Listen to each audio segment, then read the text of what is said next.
We are, right? There we go. Hello? I figured it out. Hello, hello, hello. Okay, we should be good to go on the Hopefully sound. we're way better now. But thank you, Oz, for saying nice fit. So, because you guys didn't hear me explain why I have it, Mana Wahine Wednesday. So we will get into our Mana Wahine and just remembering the life and legacy of Dolly Parton. Like I said, I know it's a sports show, but you know what? We love to talk about great and fabulous people. So because you guys didn't hear it, I am wearing the sparklies in honor of Dolly because, yeah, she was always sparkly and fabulous. So I thought I saw this in my closet today and I'm like, you know what? We're going to bust it out and be rainbowy and sparkly and shine bright for all of you. So thank you guys for always tuning in. Feel free to chime in on the live chat. Like Oz just did, thank you for tuning in right away. Also, you can text us at 808-888-5481, 808-888-5481 if you do want to get in on the conversation. And continuing in this hour, we will also talk some University of Hawaii women's volleyball. I know we've been talking about kickoff and week 0 of college football, which of course is the big story this week, and we will talk about some University of Hawaii football a little later. But also kicking off their season this weekend is the Rainbow Wahine volleyball team. So coming up a little later in this hour, we will hear from associate head coach who is now in town, Heather Olmstead, and what she had to tell the media the other day, because yeah, she said a lot of great things about choosing to come here and coach and help Coach Joshua Walker, and essentially Coach Walker being the reason, almost the sole reason why she wanted to come over here for a season and kind of come to Hawaii after she was done coaching USA U17. So we'll talk some Rainbow Wahine. Some of the news coming out yesterday are the jersey patches now with Hawaiian Airlines and the University of Hawaii football team that we will see debut. So Paul put up a great story on our website at hawaiisportsradio.com. We'll let you hear from some of the comments that were said yesterday by AD Matt Elliott and head football coach Timmy Chang. We'll also hear Coach Timmy and what he had to tell the media yesterday as well, and returning from an off-campus practice as they get ready for Stanford. And they head out of here soon, which is really exciting. We'll also, later on in hour 2, we'll take a look at the Stanford side a little bit more in detail, kind of talk about some of the players to watch. We'll hear a little bit from their head coach, Vita Pritchard, and what he had to tell the media yesterday as well. So it's a lot. We'll still get into some University of Hawaii football, but it is Mana Wahine Wednesday, and yeah, let's talk about it. And Oz even there, R.I.P. Dolly Parton with the sad face emoji. And it's so crazy, Paul, because when I think about Dolly, and we were so busy yesterday that I really didn't have time to grasp like losing such an icon and just such an incredible person. I really was like in my feels like late last night watching all of the videos and the tributes, because I was just yesterday covering all the stuff that we do, all the work stuff. I'm like, go, go, go, go, go. And then finally when I had a moment when work was all pal for the day and like was scrolling, and I'm just like, oh my gosh, getting so emotional. And I'm not necessarily a massive fan like of Dolly Parton in terms of music. Like I'm not here buying all her albums or everything. I know I Will Always Love You is probably the most famous song of hers, along with 9 to 5. I Will Always Love You made a global hit by Whitney Houston, of course, and Dolly Parton always, when asked about it, she was like, hey, just as long as I'm collecting that check, props to Whitney Houston. She even gave Whitney Houston, said, yeah, that's her song. She made it the success that it is. And Dolly's like, I will just get that money. And like, but she was so giving of that money as well, right? She always gave back. She always gave back, especially to kids, not having kids of her own, right? That's something that her and her husband decided that they didn't want kids, but she always gave back, wanted to make sure children had books, right? That's basically a book club that gets sent out, like all of these books around the world, wanting to make sure they could read, and all the giving that she did for everybody, and just giving of her spirit. Like she was probably the epitome of like being unapologetically yourself. And Paul, you and I had this conversation where I hate that that term has been hijacked by people just giving themselves an excuse to be a jerk, right? It's like, I'm apologetically myself.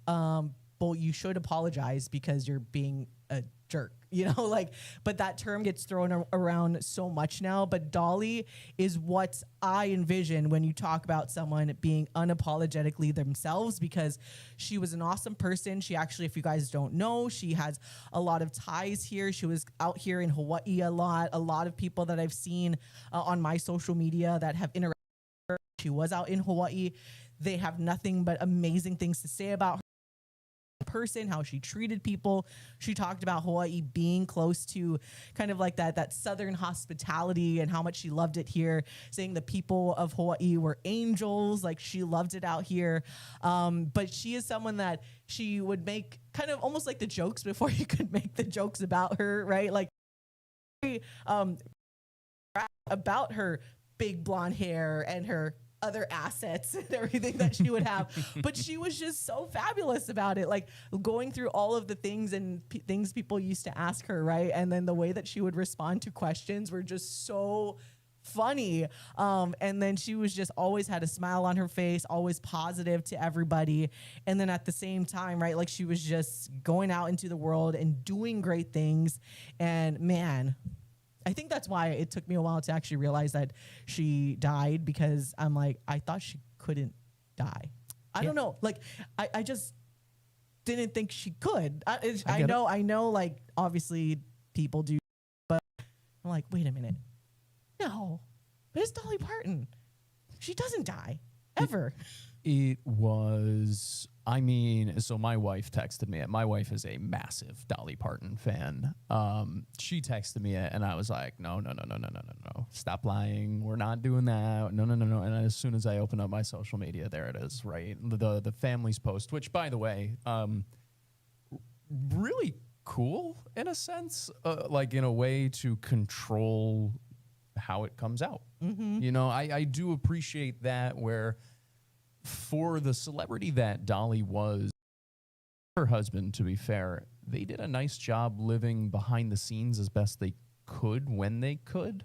Yeah, and she absolutely was out, and she was a star, and she was all of these different things. But, you know, there was still privacy in her life. She still controlled a lot of the aspects, and that's not something that a lot of celebrities get. And honestly, it's not a lot that a lot of people get, is their own privacy. So I thought that was really, really cool.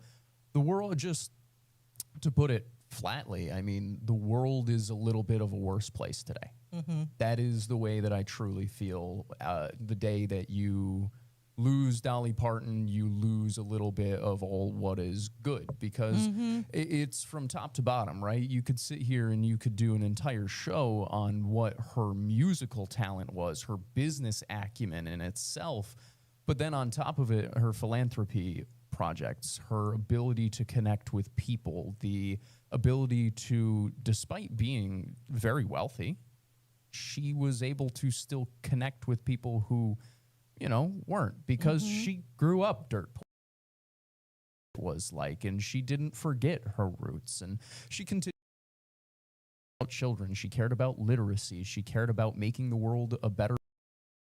I mean, goodness gracious, young billionaires, I have to imagine. Yep. And instead of sitting and hoarding her money, instead what she did was she made a lot of money. And then she reinvested a lot of that money into her community, into kids, into the next generation. And that is why she's so beloved, and why she will ever be, or forever be, so beloved. Because are any of us perfect? No, but damn, was Dolly Parton pretty damn close. So close to being perfect. It just, I texted this to you. Personification of an angel on earth. And now she goes home to her husband, and that is something that we should share as well. Like, obviously, he passes away in March of 2025, and very famously, they were very, very in love. It was like storybook romance, all this stuff, and it's very normal for people to pass within a year and a half of their significant other after, because yeah, in a sense, you almost die from a broken heart. And I'm not saying that's what Dolly died from and whatever, but I can't imagine that she's not a little bit happy to be back in Carl's arms. You know, I'm trying to find the positives in it because, man, oh man, did it really suck the life out of me yesterday. It was very, very sad news. But it was nice to see all of the tributes across social media. It's nice to see all of the remembrance of the great things she did. And funny enough, I wasn't totally sure what her connection with Hawaii was. I was just curious because I'm out here and I'm like, oh. So I started looking it up. A lot. And it just kept on going and going and going. So it was very, very cool. Yeah, like even I was honestly shocked with all of that, because when she was out here regularly is when I was young, like really young, so I don't have a lot of memories of it. But even I was pretty surprised to see the amount of videos of her out here and engaging with the people out here in Hawaii, and talking about how much she loved it out here and talking about the people was incredible. And like you mentioned, her husband Carl, someone that did not like the public eye, but allowed her to be herself and to do all of that stuff, you know. And then because they were married for 59 years and would have been married longer. I mean, they are married forever. Right. You know, it feels weird to say like, oh, 59 years and like stop counting. Like they're married forever. I guess death parted them for a year and a half, and now they're back in a sense. Ooh. I know. I'm trying to keep it together too. It's one of those things that we'll just put the camera on you, Paul. It's funny because how do you cry about somebody that you'd never met? Yeah. But Dolly did such a great job of making it seem as though you had met her a million times throughout your life, whether it was in your friends, in your family, in people passing by. She gave that feel. I mean, the Imagination Library in itself is enough to get me like emotional, to provide kids up until age 5 with books and make them feel as though they are, you know, they have a friend in Dolly Parton who sends them a book every month. It's, like I said, the world is a little bit worse of a place today because we don't have Dolly anymore. I think one of the cool things too that about Dolly Parton and kind of looking at stuff that she did regularly is she was like the epitome of Mana Wahine, because she was like a girl's girl. Oh my God, she always supported like the newer generation. Like she never was someone that was gatekeeping her stardom or anything like that. Again, she was very supportive back then about Whitney Houston making I'll Always Love You as massive of a hit as it was, right? She actually turned down Elvis singing it because Elvis's manager back then wanted too much of the publishing rights, basically wanted 50%. So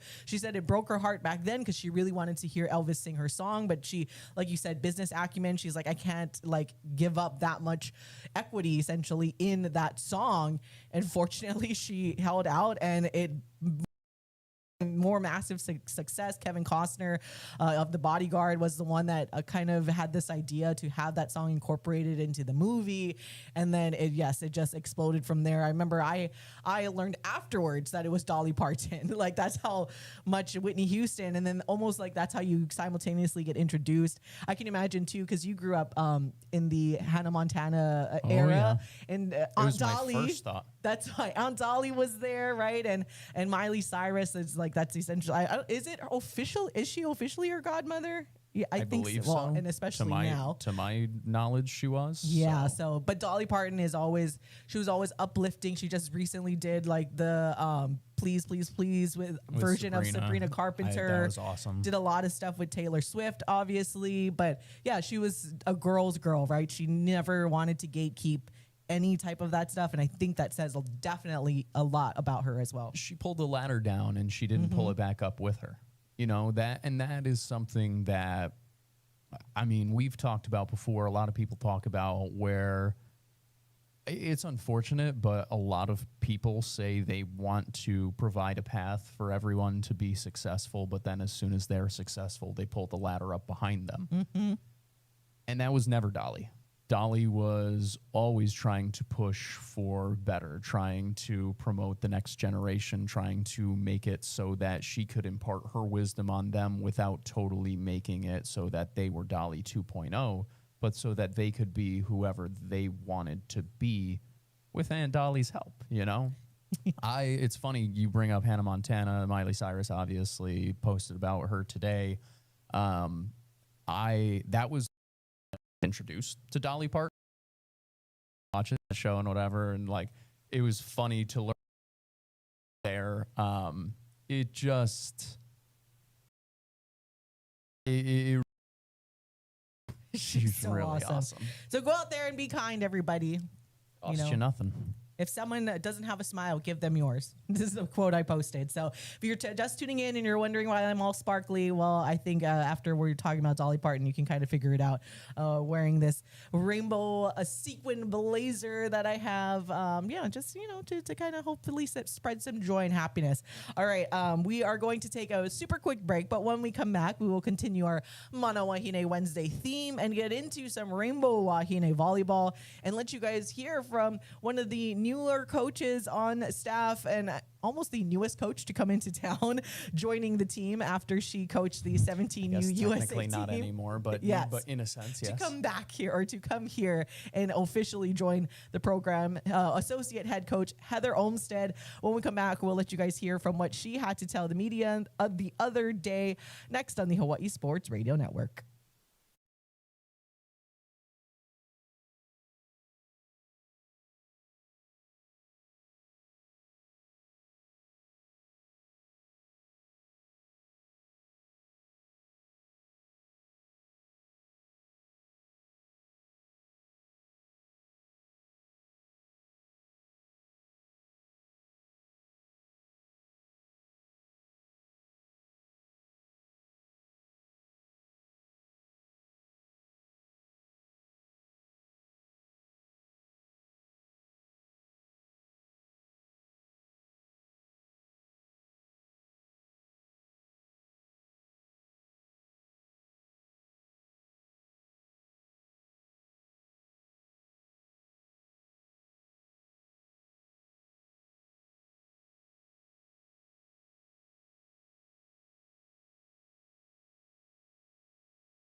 Welcome back to all of you, the beautifulest and the fabulous of all the people. It's Wake Up in the Den, Kule Agbayani and Paul Brecht on the Hawaii Sports Radio Network. All right, continuing our chats over this Mana Wahine Wednesday. Want to get into some Rainbow Wahine volleyball in a split second, but I want to make sure we mention this news. It came out yesterday that the women's water polo program officially has a new head coach.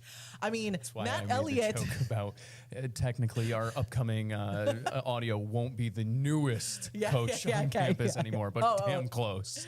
Matt Elliott did talk about wanting to expedite the process in the coaching search for this position after the departure by James Robinson O'Brien. It feels so weird to say that now.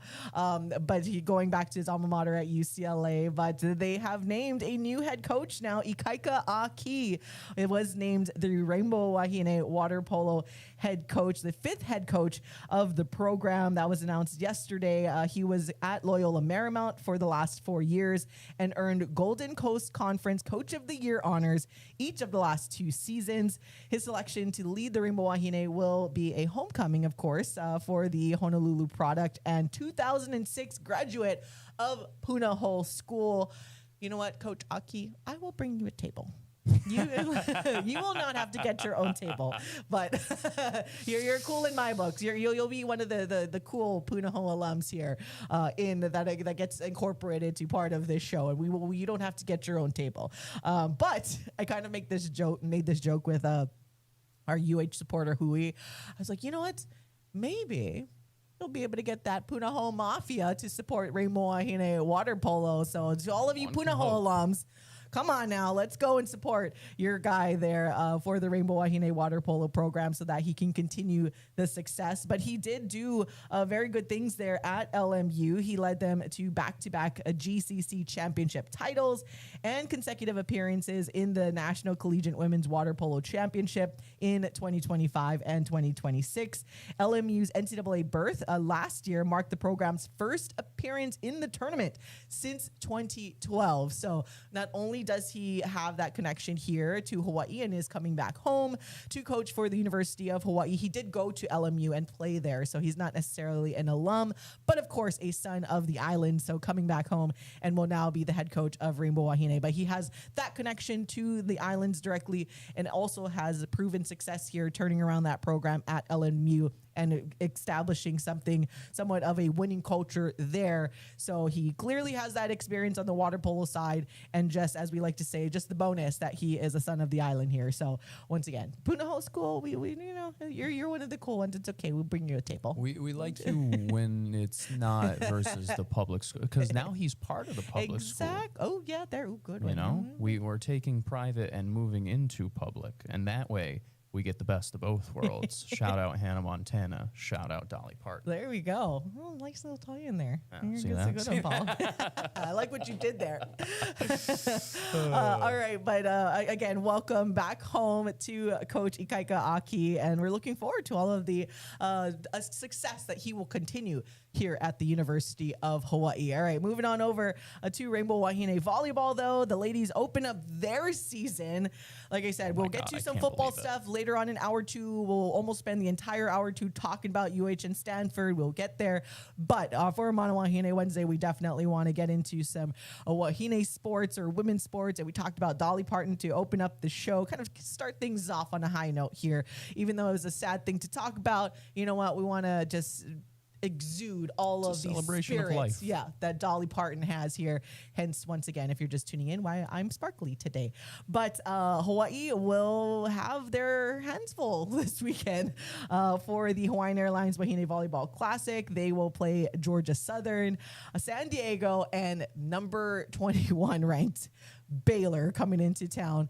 Again, the former school that Coach Josh was at prior to coming back here to the University of Hawaii. Now, I want to make sure we taper expectations, right, for this team. Undefeated. Yeah, they're gonna go 9-0 in the sets, right, this weekend. I was gonna say, with the addition of Heather Olmstead, we're not losing a set. No, nothing at all. Kidding, and if they do, boo. No, just kidding. No, in all seriousness. Yes, they will have go out there and we'll be fine-tuning some things, right? And we've mentioned this before with Heather Olmstead coming here with all of her experience as a head coach. I think it's a perfect compliment that she will be able to be here to somewhat assist Joshua Walker in more ways than just in the volleyball games, right? Having that experience, having someone there that we can kind of bounce ideas off of. And Joshua Walker, and we'll hear Coach Heather Olmstead talk about it in a little bit. He's just a very humble person, right? Like where he's not going to be like an assistant coach is trying to like tell him how to do his job. I think he's open to being very much learning on how to do this job and how to do it right and how to be successful. So I think this weekend is going to be massive and a learning experience. Again, Georgia Southern, who's not a pushover team either. Yes, they're not Baylor in terms of the ranking. Even San Diego, who we're kind of familiar with being very competitive in women's volleyball. Georgia Southern is not pushover either. So at least that is the team that they start off with. They're not going to start off with the nationally ranked Baylor right away. That'll play them on the second night. But this Friday, at least is the test because once again, this isn't an exhibition. This isn't a Division II team. You got to go out there, and now this is some big, Mana Wahine volleyball for sure coming into town. Yeah, I mean, without a doubt, this is purposefully supposed to be a test for the Rainbow Wahine to begin the year. The previous coaching staff, by the way, deserves a ton of credit for setting up a great schedule, and it's one that Joshua Walker and this entire group is excited to try and take advantage of. They understand that, one, early on in the season, sometimes these top teams are a little bit more susceptible to getting knocked off. You know, they're not totally clicking at their top level yet, and perhaps you can get the energy of a season opener or a season opening tournament to perhaps pull off an upset of a team like Baylor or San Diego, who received votes in the top 25 poll. Or, I mean, shoot, even a win over Georgia Southern is going to be, or would be, a good win. I believe they were picked either second or first in their conference. In Sun Belt, yeah. And that's coming off a good year for them as well. So 3 very high-quality opponents for them to kick their season off with. And it should be a fun one. I don't know. It's not an exhibition anymore, but they look good in the exhibition. So once the rubber hits the road, it'll be about them being able to control their emotions, I think, because I think there is plenty of talent on this team. There's actually more talent than I thought there was going to be, if I'm being totally frank and honest. And that's kind of fun. But as I've seen, as you've seen, as everybody has seen, the environment's a little different in the Stan Sheriff Center for real games. You know, it's a little bit crazy in there. The fans get going. And if you have some high-quality volleyball, some high-quality teams coming in already, you might already be feeling the pressure. So for them, I hope that they are able to mentally prepare. And I do think that this coaching staff specifically is well equipped to help this team be mentally prepared for a big weekend of matches, quite frankly. Yeah, and I'm also curious to see how the, I guess what the rotation will be, right? As we mentioned before, in that exhibition match, they put everybody in there. And this is a new coaching regime, so there's no promises to players that were necessarily recruited in here by the previous coaching staff. So I am interested to see what Coach Joshua Walker does with the rotation, who I think it's safe to say that certain people are going to get the star. You'll still have like Miliana Sylvester, Chalet Reed, Victoria Leyva as your DS, right? But then other like around that, and then Tali Hawkes.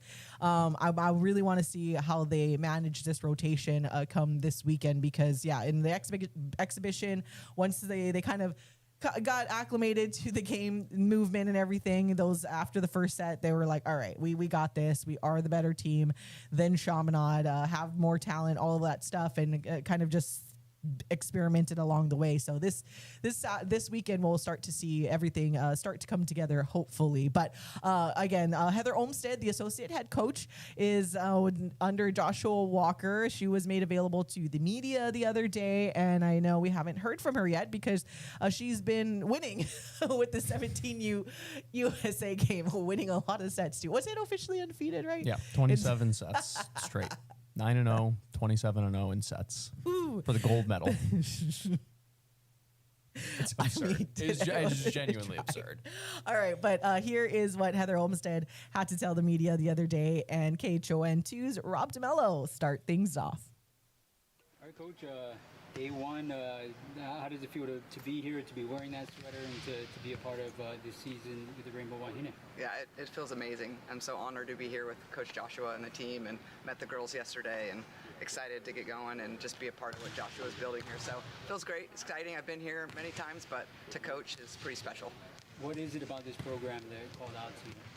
Yeah, I mean, Joshua for sure, just being able to work with him and be an assistant coach with him, knowing that he's got a vision for this program and what he wants to do, and obviously being a legend here himself as a player, wanted to be a part of that. And we've talked a lot about volleyball and what he wants to build here, and I believe in what he's doing, and with the players he has and those coming in, I think great things can happen with this program, and he wants to win a national championship, so if I can be a little part of that, that'd be great. You obviously have done it all in your career, obviously 6 conference championships, a Final Four in your career. How do you see your experience compliments in Joshua, especially because it is his first season? Yeah, I think just being able to go, to the NCAA tournament, this program's historically, obviously in the tournament, they're very good. What Dave has done here, the legend that he is coaching, and what Robin did. So just building off that and knowing the players want to get back to the NCAA tournament, they want to be, Mountain West champs, and they want to be great. They're hard workers, they have great attitudes, so I think that's the easy part, right? The coaching, we can implement systems, we can help push them, but the players knowing that they want to be great is probably the biggest challenge that we don't have to overcome, is they want to be great. And so I think the experience, just being in the tournament, winning championships, however I can help, I'll be there for them. You talked just a little bit earlier about just being here in Hawaii. Yeah. You spent 11 seasons at BYU. You were an assistant coach prior to that. Just having your knowledge and experience, and even being an assistant now being an associate coach. How do you feel that's helped you in your career? Yeah, absolutely. I mean, I love being an assistant coach. That's why I wanted to dive into it this summer, being an assistant with Joshua, alongside Joshua, and then I was the head coach of the U17 team. So I think just going back in that role of just giving, and I'm in a phase where I can give back, whether it's to Joshua and the staff or the players and just the university. I think that's something that excites me and brings me joy and gives me energy, is that I can just help in any way I want to do that. I was always watching film this afternoon with Tolly, and just like, just trying to like go slow, right? But just, it's exciting that I have the opportunity to give back, and I think you can do that differently as an assistant coach than as a head coach. So that's what I'd like to do, for Joshua in this program. What are some of the traits that you've seen working along Joshua that make him, or have made him, such a high quality candidate to be a head coach and lead his own program? Yeah, he's very humble, and he's a hard worker.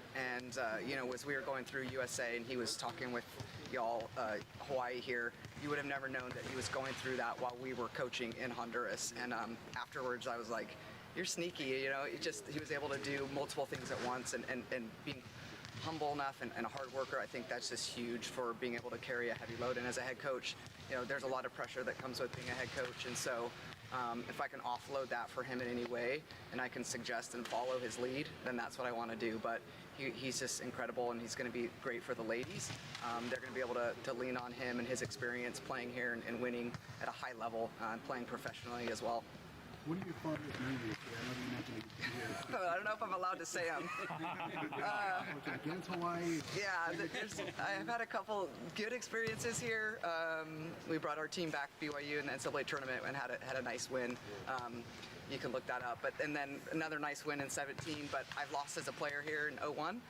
But just the experience, I have photos, the things I remember most about those experiences were the photos that I look at with all the people, the lays, the drinks, the beaches, whatever those little Hawaiian good drinks are. What are those called? Mai Tai. Those. No, not a Mai Tai. the canned ones that are so good. Those. The people, it's the people, and it's just the ability to interact, and just, I don't know, it's just such a forming, it's a community, right? So I'm used to high IQ volleyball fans appreciating good volleyball, appreciating people. So a lot of good memories, and my brother won a national championship here, and so that was also, I didn't get to come to that match, but they won it, the whole thing here, I forget what year, but against Long Beach State, so that's a cool memory too. Coach, what's it been like diving in with less than a week left before the season starts, and what do you hope to instill in the players between now and the first match on Friday? I just don't want to screw anything up, because Joshua and the athletic director was so kind in letting me finish Worlds, right? That was one of my non-negotiables, was USA, and the commitment that I made to them.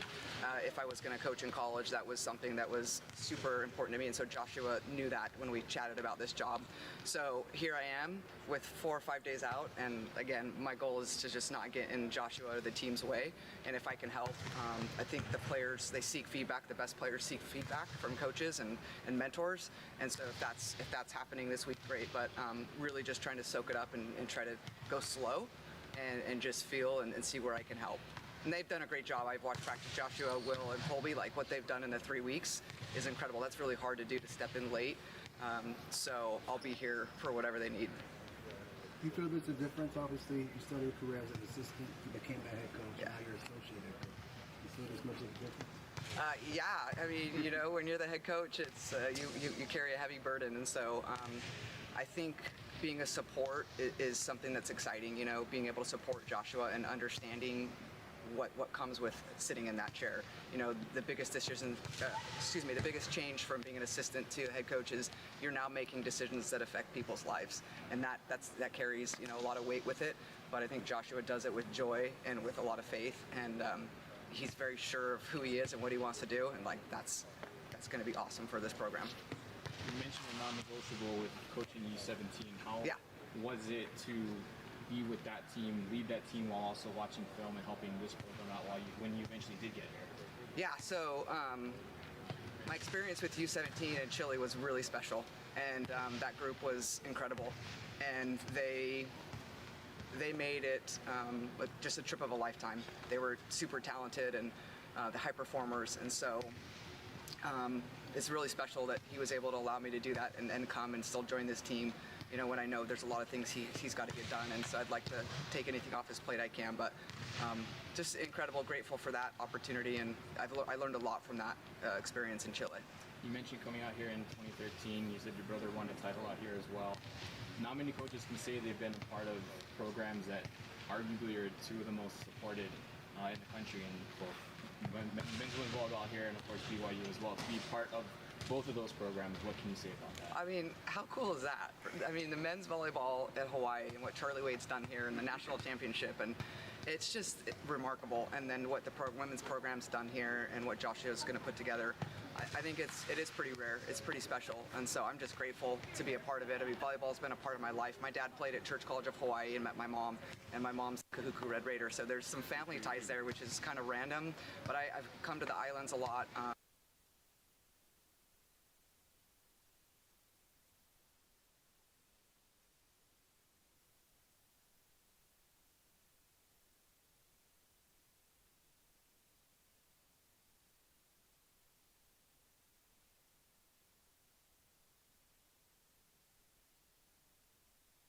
Yeah, so I just think I'm at a stage in my life where giving back is important to me.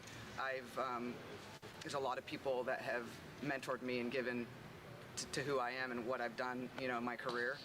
And it was time to slow down, and it was time to just see what I wanted to do. And there's a lot of different routes I can go. And when I met Joshua and worked with Joshua, and we talked about this, and I told him no. He made it obviously to the point where I just couldn't say no, because he was respectful of what my priorities were, and he's so patient and kind, and he wants to win. So like there's just a lot of good qualities about him and this team that drew me to Hawaii this fall. Shout out Coach Olmstead. Again, that was Heather Olmstead, the associate head coach for the University of Hawaii Rainbow Wahine volleyball team. But we were talking about it earlier before we went to that interview, but there she goes and said, like, she's here because of Joshua, right? Like, she wasn't out like seeking this job or seeking to do this. She did mention just there where she did want to kind of slow down a little bit. Like, it doesn't seem like she's interested in being a head coach anytime soon, maybe ever again. Let me rephrase, a head coach at the D1 college level, because she was the head coach for 17U. But she was like, you know, I wanted to slow down, and this seemed like she came here for Joshua because he's kind and humble. And to remind everyone, she's only here for this season.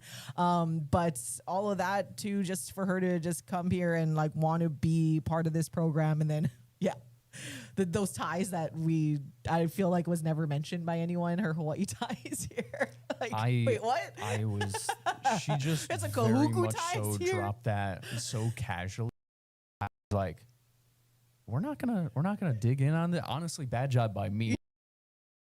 Hey, I think it was just you were shocked. I mean, pretty much. I was like, what do you mean? But then again, I mean, I guess in a sense, she's got BYU connections, right? Yeah, that's and then, true. like, I don't know, North Shore feels like they have a decent connection with the BYU.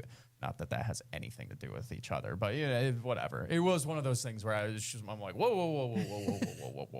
What? Because I feel like we didn't have any inclination of that beforehand. Like, no idea. No, I mean, maybe bad job by me, I guess. Did I not read her bio? Like, I feel did she have a bio that because normally I'm pretty good about going through. I feel like we usually always kind of read through them and skim through just the for bios. Fun, kind of whatever. Or you talk to Tiff too, and sometimes you get a little interesting I'll get a nugget or here or there or whatever it is. Let's see. I am not seeing anything about Kahuku. Yeah, I am completely off the hook here. It is not in her bio at all, anywhere. Even any mention of the islands of Hawaii, actually. All right, I feel better. I feel much better now, guys. I apologize. Yeah. Even so. Still cool. Still cool. She's an awesome addition, by the way, to this coaching staff. And just to build off of your point of, I don't know if she really has interest in being a Division I head coach anymore, but that doesn't mean that she doesn't still have more to give coaching. And I think that she made that very, very clear. And cool thing about being the associate head coach is that you're still incredibly important. You still have a lot of say. Yeah. But at the end of the day, it's not her Akole on the line. And I think she will do a lot of great things because, yeah, it does seem like she genuinely, and I've said this before, wants to help in every way that she can, wants to help build a successful program, or at least build the foundation to what we will hope will be a successful program under head coach Joshua Walker. And then on the flip side, Coach Walker is very, again, humble and receptive, I'm sure, to all of the advice that she'll be able to give him. And I appreciate that he is willing to almost like not openly admit, but be open to being like, I don't know what I don't know, and I'm okay with that. But everyone has to learn, right? So I think this will be a good test for them this weekend. Again, they open up their season officially this Friday. Hawaiian Airlines Wahine Volleyball Classic against Georgia Southern. Our team, Hawaii's team, is the theme of the game. So wear your green, it says. So that's a wear green on Friday. Saturday's game against nationally ranked Baylor is a whiteout. And then Sunday's game against San Diego is the Kind Series. Oh, with the autograph session as well. Let's see. So Georgia Southern and Baylor again, Friday, Saturday, 7 p.m. Sunday's match against San Diego is at 5 p.m. And all of those are on K5, the home team, which is pretty cool. And then since I will be on the continent, I get to kind of experience the Mountain West Plus app and seeing how that works. Yeah, I know. It's like barely 48 hours. That's why. So it's like in and out. So, but nonetheless, I will be able to watch the games on the new Mountain West Plus app. Remember, sign up via the specific Hawaii link if you have not done so already, so that the portion of the proceeds will go back to the program. Do it relatively soon too, because there's a 15% off if you do it by some date in September, I think it is, or something like that. At the very least, I know you'll get it if you sign up by the end of August. It might be September 1st that it ends, or it might be the end of September. I don't know. Either way, 15% off is 15% off. Saving dollars is saving dollars. And yeah, like you said, the proceeds, if you use the Hawaii link, it does directly impact and directly help the University of Hawaii. So then you can help get better programs, then you can continue to watch them on the mountain. It's, you know, it all everything comes works together. All right, last thing about Rainbow Wahine Volleyball. We didn't really talk about this on the show yet. The preseason poll for the Mountain West was released last week. So just real quick for all of you that may have not seen it yet, UTEP, which will be a new destination for this Rainbow Wahine team and a homecoming for Victoria Leyva. Again, she is from El Paso. She has a lot of family there and friends, of course, that I'm sure she grew up with. So she is homecoming for Victoria Leyva at UTEP, but they are at the top for the Mountain West preseason women's volleyball poll, followed by our former Big West foe in UC Davis. Grand Canyon is at 3, Wyoming is at 4, and then Hawaii, middle of the pack at 5. Then just ahead of actually UNLV, which was interesting. San Jose State, Air Force, Nevada, and then New Mexico rounds out the preseason poll. And of course, a shout out to Shalay Reed. She was named to the Mountain West preseason team. So that's an individual recognition there for a Rainbow Wahine. It is interesting though, because so we just mentioned how UNLV isn't really picked that high on the preseason poll. Obviously it is a team sport, but I thought it was kind of interesting where you were kind of talking about this the other day when we were talking about Paul's Parlor. And I know this is more so postseason where you're like, oh, you know, if we're expecting Hawaii football to do this well, then they should have a lot of people on their postseason award list or whatnot. So it kind of makes me think of that, where UNLV is on the bottom half of the preseason poll, but the preseason player of the year is actually a UNLV person in Jada Harris. So clearly she's that good. Right. But again, it is a team sport, so it takes more than one to be able to be a winning program, essentially. Really, so it's funny. I'm not shy admitting this. Like, my volleyball knowledge is relatively limited. It has continuously grown since coming out here, but compared to other people, I'm not as whatever. I'm curious about the genuine effect of the coaching this year. Like, how much of an impact can because I think they have a rock star coaching staff on there. Like, can they elevate further than just fifth? Like, was it voted on fifth place for the Rainbow Wahine just off of talent? Was it talent and the coaching staff coming in? Was it doubt in the coaching staff? Was it confidence in the coaching staff? I'm really curious kind of how it all shakes out there. Yeah, I mean, by the end of the year, we'll definitely get a better feel of who all is going to be on the all-conference teams and whatever. Winning matters, and winning will help that.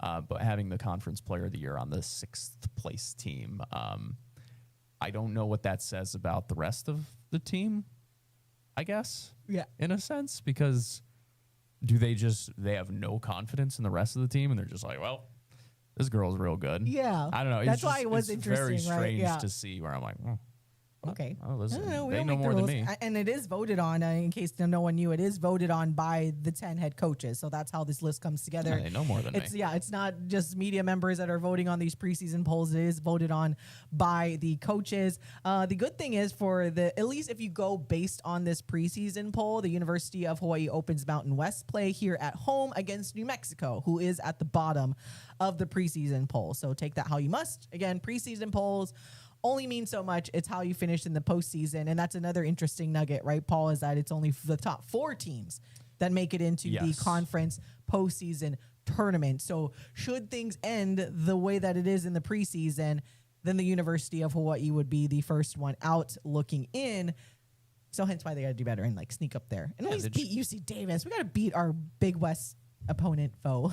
Yeah, I mean, at the end of the day, you want to be in the top 4. That's going to be their goal. That's going to be what the Rainbow Wahine is for, and that means ultimately you're going to have to knock off one of those top 4 squads. Also, by the way, you're going to have to take care of business against the quote-unquote bottom feeders, right? Like, I'm not saying that you have to sweep the top of the conference and blah, blah, blah.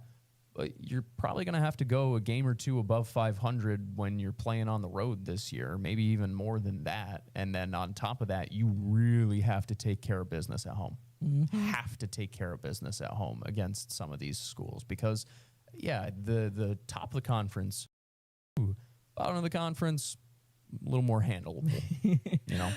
All right. If you guys, if you guys are here, not making the trek out to Stanford, want to encourage you to support the Rainbow Wahine volleyball team. Also, soccer is in action this Saturday against HBU. That game actually before the volleyball match. So if you want to take in a University of Hawaii sports all Saturday long, you can do so starting with football at 1 p.m. You got soccer at 4, and then you can go right to volleyball at 7 p.m. Just a full day there for all of you University of Hawaii fans. And remember, soccer is free, but clear bag policy if you haven't been to the lower campus field yet. It's go time, everybody. Here it is. All the sports. We got football and volleyball officially back in action. All right, we'll get into some University of Hawaii football versus Stanford talk. A lot of it actually coming up in about 10 minutes to start things off in hour number 2. To close out this hour, though, I didn't want to talk about a little bit of the business side. It was announced yesterday that there is now an official jersey patch sponsor for the University of Hawaii football team. Hawaiian Airlines, very fittingly, is going to have the 4x4 little patch there. We'll bring it up here for you guys on our YouTube channel. What's up? Never mind. I was like, I think I forgot to put the graphic in. I was like, let me bring it up here for our YouTube channel, but never mind. But we don't have we don't have a picture in there. All right. Anyways, actually, no, wait, I'll say that for later.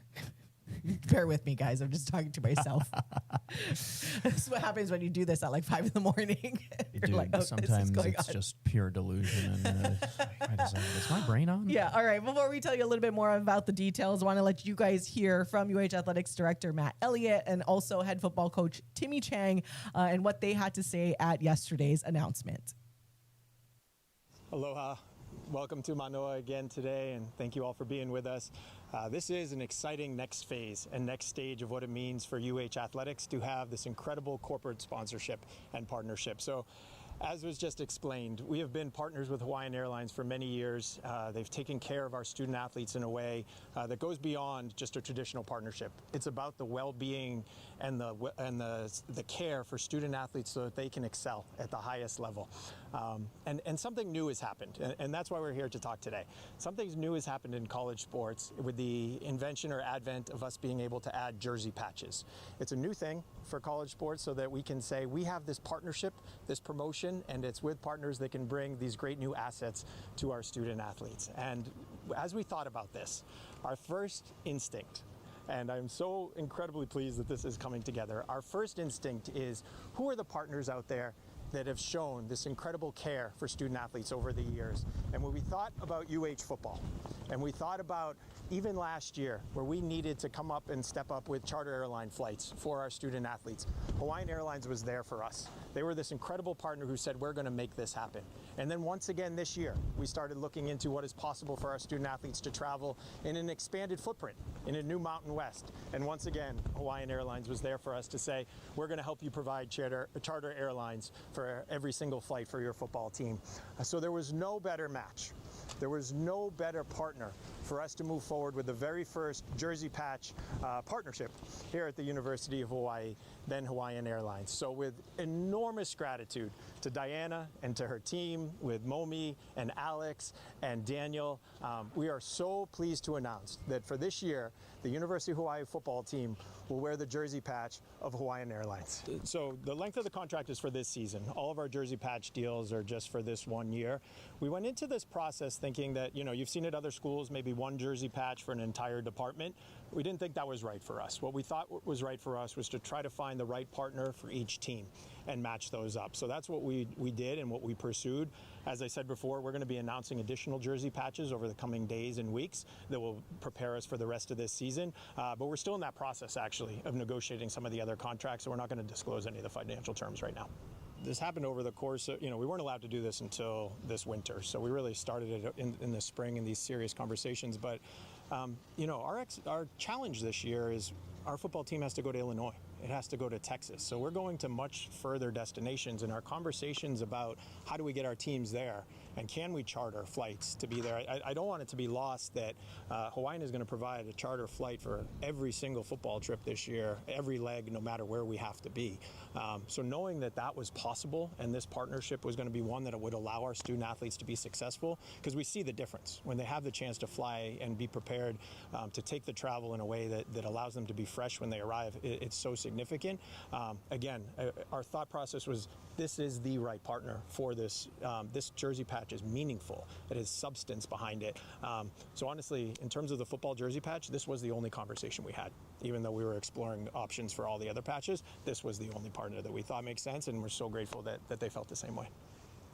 It truly is an honor, and we are very grateful because the challenge is one of the most traveled teams in the country.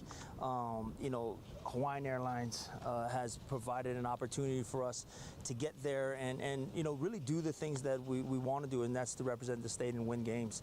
And so Diana mentioned I'm one of those alumni, and my mom worked for Hawaiian for 30 plus years, and so I am very, very proud to be associated with this partnership. But Hawaiian Airlines gave me my first flight to the mainland, my first flight to the neighbor islands, and so this partnership means everything. Very grateful and truly honored. So thank you.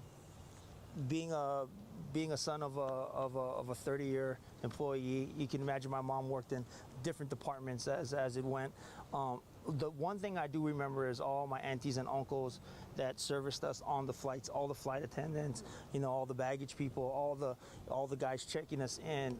They were always family. I think I think Hawaiian Airlines really set the standard to me in my eyes on when I traveled on an airlines what the standard of flying looks like, because we were treated so well, and that's just part of the culture. It's part of the Hawaiian culture.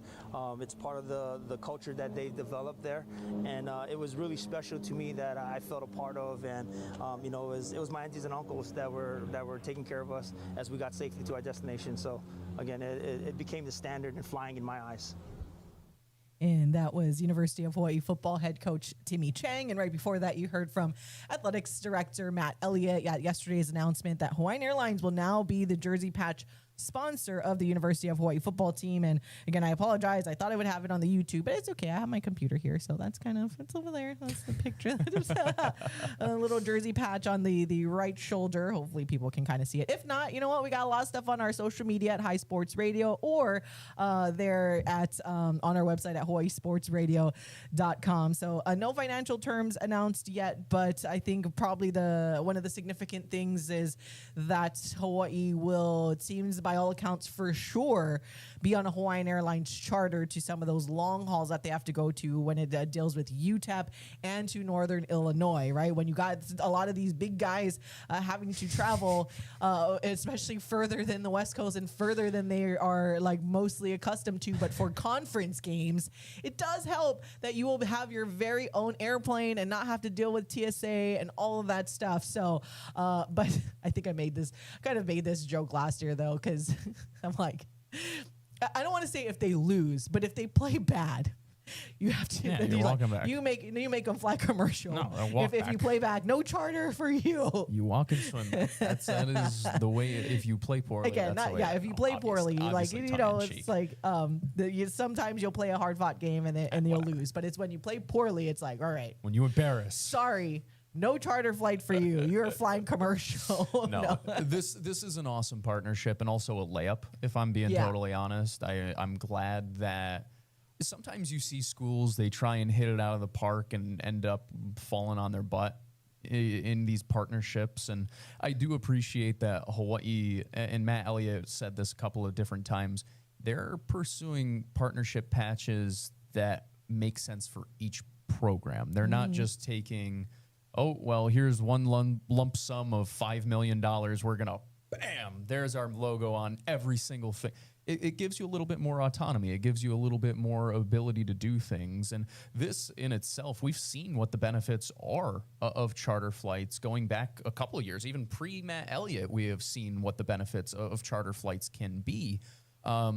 So I do think that this is big. It's funny because you bring up like the big guys on the planes. I sit here and I think I'm not that big of a guy. Like I'm a very average sized individual, and I think about how uncomfortable I get for some of those long flights, and I don't have to play a Division I borderline pro football game after that.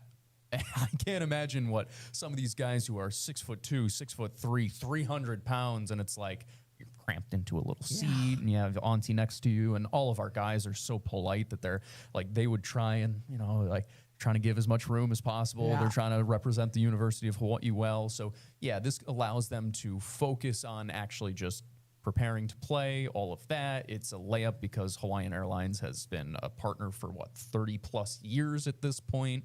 And by the way, logo looks good. Patch looks good. It's cool. It's like, I have seen a lot of these jersey patches across college, and I'm like, man, this is gross. This is ugly. It just doesn't look good. Nobody is doing a really good job with it. I think the Pu'alani logo, it looks good. It's well placed. A little bit of a critique on one of the jerseys, but specifically, it looks very, very good on the jersey and the way that they designed it. So I am a fan of this. It's great news, and it makes its debut on national television. Yep. So this Saturday, you guys, we will see that Pu'alani logo, that the iconic one for Hawaiian Airlines on national television on the ACC network, again, Hawaii and Stanford, 1:00 p.m. that you can watch on national television. So overall, awesome. Yeah, low-key shout out to a former AD, Craig Angelis, as we know under his leadership, they had started the charter flights for the football teams. I think it was just maybe one situation where I think a return flight had to be commercial. It was just overall just worked out better that way. But yeah, for football, considering how far they have to go, and it better amount to winning, guys. Well, they travel the most out of anyone in the country. Read Stanford's notes. Because Stanford travels more than anyone else in the country, excluding Hawaii. In every single one of their notes. Nice try. Oh, by the way, let's just talk about, we're going to get to that. Some Stanford Hawaii football coming on up. Some tie-ins there. Good tease there by you. We need to take our top of the hour break, but when we come back, we will jump right in was looking more at the Stanford side of things as Hawaii prepares to go on the road to open up the season in week 0. Hawaii at Stanford, as we just said. We'll hear from their head coach, Tavita Pritchard, and also hear from our head coach, Timmy Chang, and what he had to tell the media yesterday as well. So don't go anywhere. We'll be back to talk about Go Bows football. It's game week, folks. We'll be right back on the Hawaii Sports Radio Network. You're listening to the Hawaii Sports Radio Network, streaming 24/7 at hawaiisportsradio.com and on the new Hawaii Sports Radio app.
Welcome back to Wake Up in the Den, hour number 2. I'm Ku'ulei Agbayani alongside Paul Brecht. And you are listening and watching on the Hawaii Sports Radio Network, streaming on our website at hawaiisportsradio.com and via the Hawaii Sports Radio Network app, and of course live on our YouTube channel. So hello and welcome to everybody that tunes in.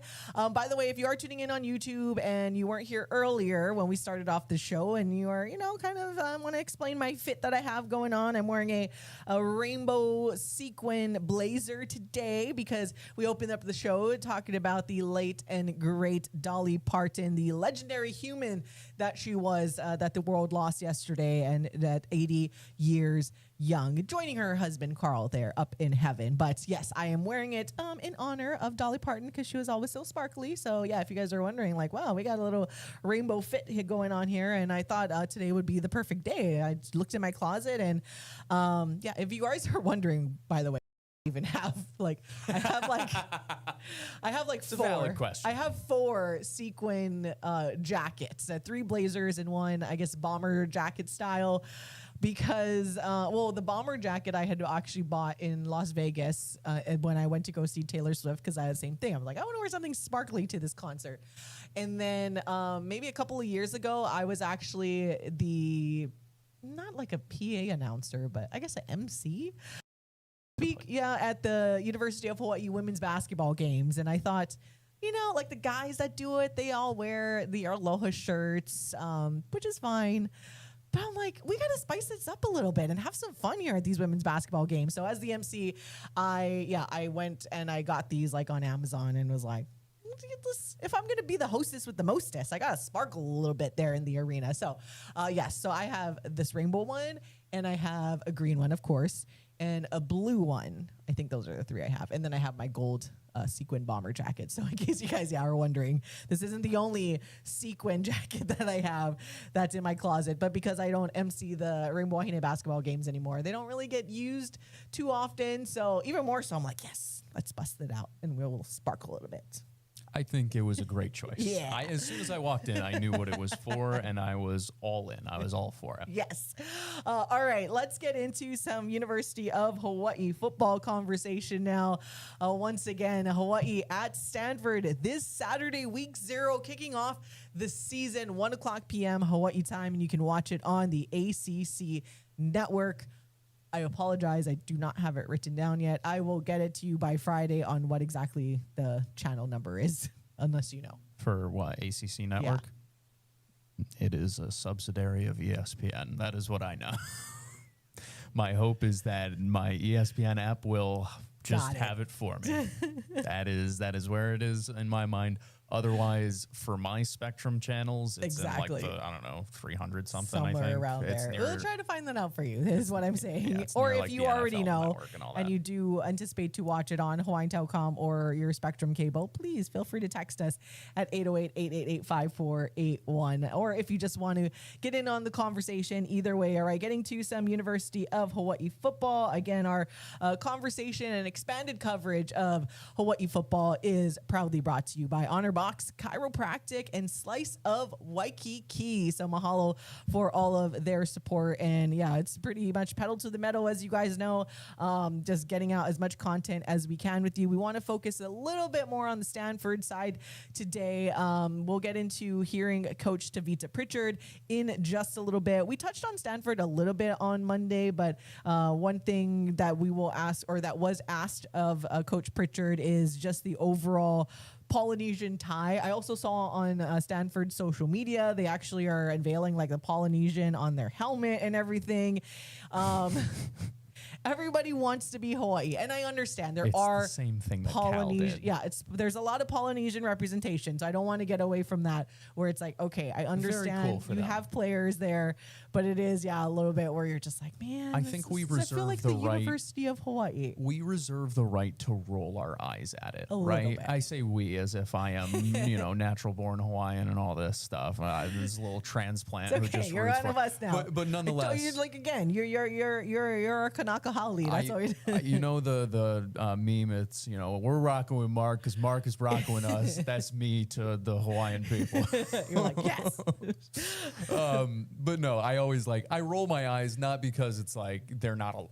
You're not allowed to do it. Because again, it's not like they don't have a lot of Polynesian representation on their team. Specifically, like Hawaii people too. They got multiple Punahou guys. We'll forgive them for that. Yeah. No kidding. I think they only have 2 Hawaii people, and both Punahou. I'll let you guys take a guess. What school do you think they went to?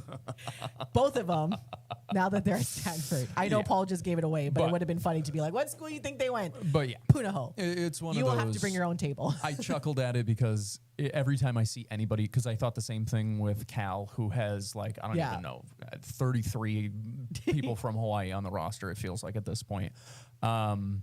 I just chuckle at it. They are cool helmets, by the way, and I think they're wearing red face masks for the first time in however long and whatever. So they will look very cool, and we've talked about it before. Look good, play good, feel good, or look good, feel blah, blah, blah, blah.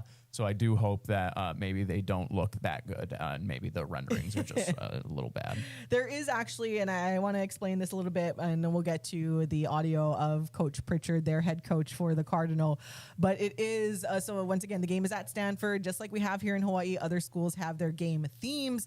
So fittingly so, their game theme for their home opener is actually Pacific Islander Heritage Celebration. So it's not like they're doing the San Jose State where it's just all day, every day. It's like they want to be Hawaii so bad. Hawaii Junior. So it is, they kind of have all this merch with the Polynesian ties, which is really cool. When you're going against Hawaii as well, because you're probably going to capitalize on a lot of different Polynesian folks who are going to want to come out to support anyway, plus their head coach. It makes sense.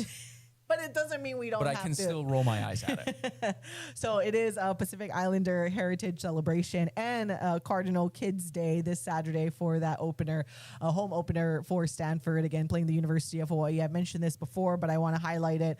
Yes, it's just fitting because you do obviously have two head coaches that have Polynesian descent, Coach Timmy Chang with the Hawaiian side and Coach Tavita Pritchard of the Samoan descent. So that's kind of a tie in itself. Only 2 of 4 FBS Division I head coaches that have Polynesian descent. Obviously, So Kenyo crazy, Matalolo at San Jose State. And then Our boy. Well, not our boy. No, Caesar's Caesar. boy. Kalani Sitake over there at BYU, right? Those are the 4 head coaches that are, again, FBS level head coaches for football. But that's the representation that they have there. So it does, yeah.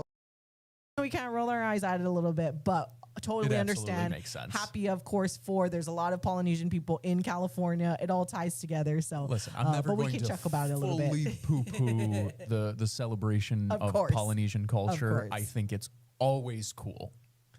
This is definitely different than if a school, say in like New York, just tried to randomly toss this in. No. California, Stanford specific, fine. It makes sense. Like as much as you love Ithaca, it's like if Ithaca College I was would like, be let's like, have what the hell are Polynesian we night. doing, Yeah. guys? Anyway. All right. So before we get into the whole conversation about Stanford football and kind of the players to watch, so I do want to let you guys hear first from their head coach, Tavita Pritchard, and what he had to tell the media yesterday. And actually kind of just starts with him. Well, it starts with his opening statement, and then he gets asked about the heritage and the ties and how big this Saturday is outside of just the game itself, of course. So here is Stanford head football coach, Tavita Pritchard. All right, how's everyone doing? We are here at game week against the University of Hawaii. Our guys are excited. We had a great training camp, and we accomplished a lot. We developed, we grew stronger and closer as a team, and we were ready for this first challenge against this very adept and formidable UH team that we know we're going to have to play a really clean, good physical football game against. Hi, Coach. Given your Polynesian background, how important is to play this game honoring Pacific Islanders, especially against Hawaii, and do you have much of a connection with Hawaii? Yeah, Stephen, it'll be a special incentive in that we get to honor so many people in our community, in the Pacific Islander community, and that's something that is near and dear to my heart, of course, being a Samoan American myself. And I do think of it in the lead up to the game, I guess the motivation that comes along with that, and the fact that we get to do it against Hawaii. And they have so many players of Polynesian descent and Pacific Islander descent on their team. Obviously, Coach Timmy Chang, who's got some Pacific Islander roots as well. I remember my relationship to UH is the season, my junior year season my senior season, I went on an official visit to Hawaii when Timmy was still playing.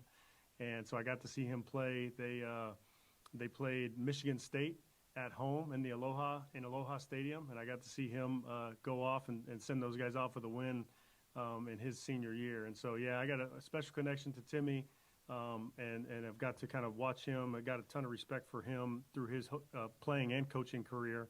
But this game does give you a little bit of extra juice in the lead up and in the preparation for it. But when the whistle blows and the ball is snapped and kicked off, it's going to be football, and that's how we're going to approach it. Yeah, just kind of thoughts on Hawaii, some of the challenges that they pose.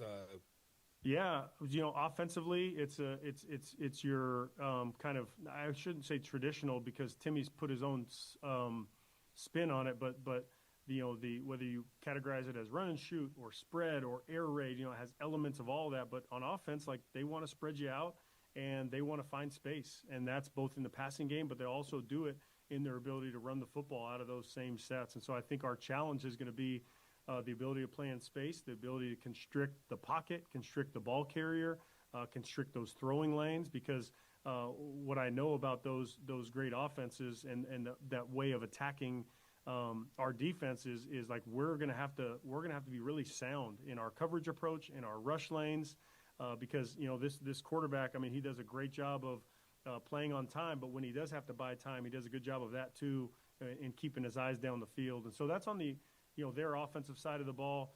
On defense, I was just talking with somebody else about this, but they play extremely hard and they play physically, and that's something that we're going to have to match and meet and exceed that physicality and intensity, because they play with their hair on fire, and that's clear about that group. There are some new faces that we anticipate seeing on their defensive side of the ball, but at the end of the day, what's been clear, even when you watch kind of their body of work from a year ago, is that staff has those guys playing with a personality, and that's something, like I said, that we're just going to have to match, from the first snap of the game to the last. And then on special teams, they're extremely sound. It's clear that that unit, they've been well coached, and I think, especially in this first game, there are more games in the first week that are lost than are won.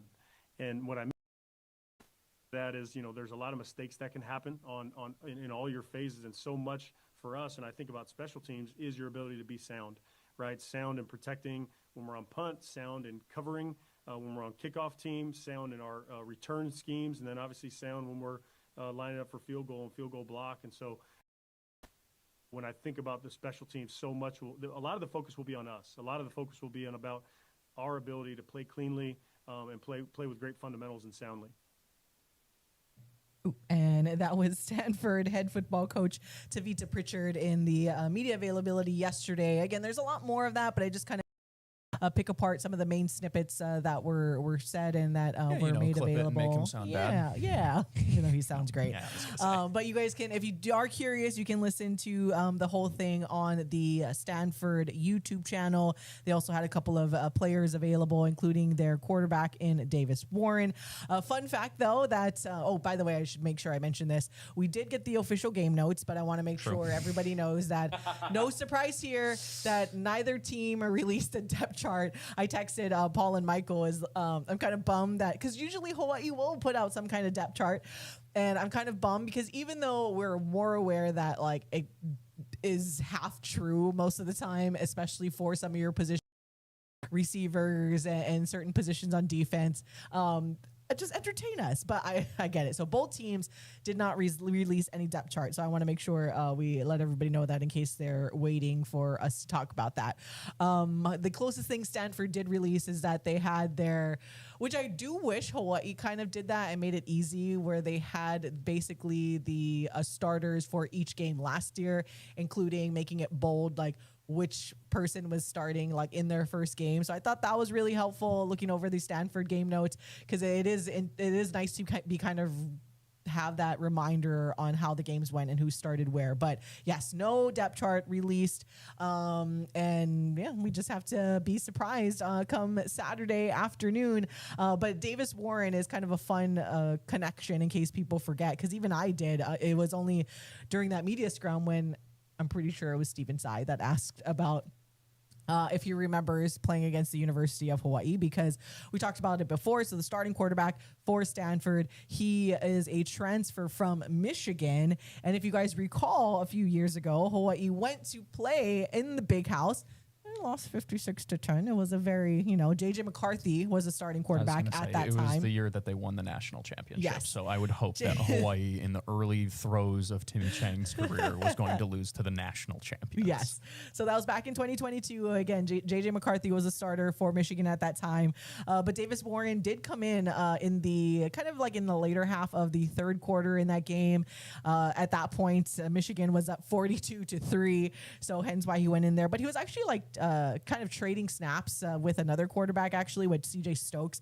He went, Davis Warren went 2 for 4, so only attempted 4 passes for 65 yards and a rush for 11 yards. Once again, just kind of was in and out there. But shout out to Tylan Hines. That was the lone touchdown that Hawaii did put on the board against Michigan, was that 54-yard run by Tylan Hines at that time. So I think that was such a happy moment for him, something that he can remember forever in the packed big house again, 100,000 capacity that it is at Michigan. And I just remember, like he's in the end zone and like all these fans. So, but that is kind of the interesting tie in there when it comes to their quarterback and Davis Warren with being able to actually somewhat play against Hawaii and Timmy Chang. I think another interesting fun fact when we talk about the Hawaii side too is that I want to make sure to mention it. And I know Christian Shimabuku of Aloha State Daily had posted about it as well. But just real quick on the Hawaii side before I forget, that's why is that Timmy Chang now is going into his 5th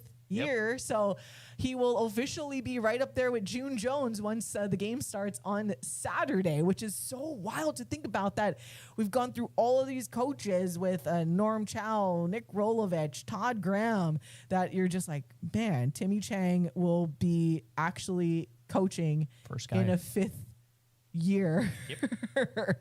Remember, I had that at some point over the summer. Did. Not I remember you brought it up, but something along that same tenor. And it is one of those, it speaks to what Timmy has done here, where it's not as though there are all bad coaches in the stretch there. Like, obviously, there have been some down years. There have been some, whatever, nightmares. But it's not like it was just this total horrible time between June Jones to Timmy Chang. But guys leave, you know, or Nick guys will eventually wear out their welcome and they got to retire early or whatever. Greg McMackin. Sorry, Coach McMackin. Actually, sorry, Coach McMackin. I was like, I'm missing a coach in between there. Duh, how do I miss the one that was right after June Jones? Coach McMackin. Okay, continue. I just wanted to make sure I said that. But no, it's very, very cool for Timmy, and it speaks to him as a man. It speaks to him as a coach. It speaks to him on many different levels, the growth in which he has shown since that first year in 2022 against Michigan and all of that stuff.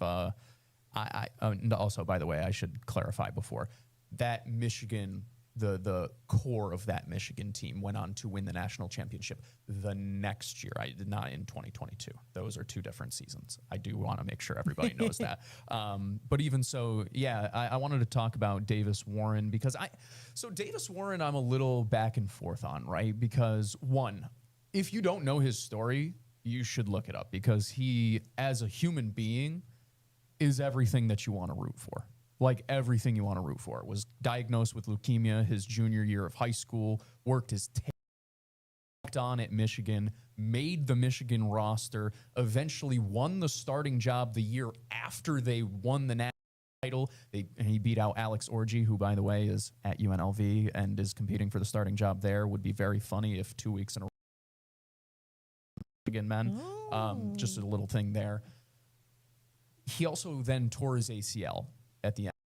He hasn't played in the game since. And I'm going to tread lightly here because at Michigan, I mean, some of the best opponents in the country. Like that schedule that they play is absurd.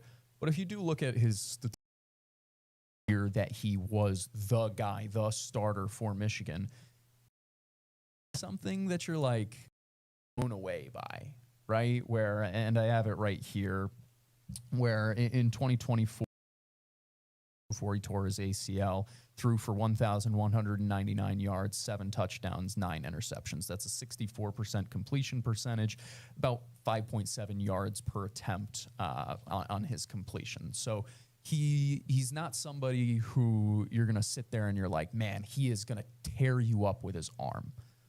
But he does strike me as a quarterback who is more than capable of being fully in control of the offense. He is somebody who is happy to his point guarding it. And he has benefited in the past from having a high-quality rushing attack, which is something that I have my eye on for Stanford this year as well. When we're talking about the actual preparation in itself, I do think that it's important for Hawaii to make sure that if Davis Warren beats you, then Davis Warren beats you. You know, that's, I think, the crux of what I'm trying to get at here is this is a young man who has fought tooth and nail for his career. He deserves every opportunity. Also, very smart undergrad at Michigan and then, grad at Stanford. Those 2 degrees will take you everywhere in life, young man. But that being said, it's like, this is a guy who, if you're asking him to beat you. I don't know if he has that capability. Here, I'll go through going back to his time at Michigan as that starter. I'm going to not count the games where he's going against Texas or Michigan State, Oregon, Indiana, Ohio State, Alabama. By the way, he did beat Ohio State. He, quote unquote, Michigan beat Ohio State with him as the starter. So I don't want to sit here and say he can't lead you to a victory. He's very capable of that. But if you force him to be the guy, have to make incredible throws, etc., I do think that it's capable to beat a team who's led by him. In 2 games that I want to look at season, against Fresno State and against Arkansas State, those feel relatively comparable to where Hawaii is right now. 2 teams who were expected to compete for towards the top of their conference or whatever it may be. Against Fresno State, 15 for 25, 118 yards passing, 1 touchdown, 1 interception. That was a 30-10 victory. Okay? Great defense of Michigan helped him out. Great rushing attack helped him out. Still gave away the ball once. In a 28-18 victory against Arkansas State, he was 11 for 14 for 122 yards, 0 touchdowns, and 3 interceptions. So technically, he didn't have a pass that touched the ground that day. He was 14-14. Just 3 of those passes went to the other team. So what I'm getting at here, he is somebody who has shown that he will give a couple of opportunities to make plays on the ball, and it'll be important for the new Hawaii secondary to make plays on the ball when they are there, because if we want to go down further as well, like, there are question marks about who in the wide receiver room he'll be able to lean on right away, because similar to Hawaii, they have some new faces in there or some unproven faces in there that you're curious. Talent is definitely there. But IQ, definitely there. Right.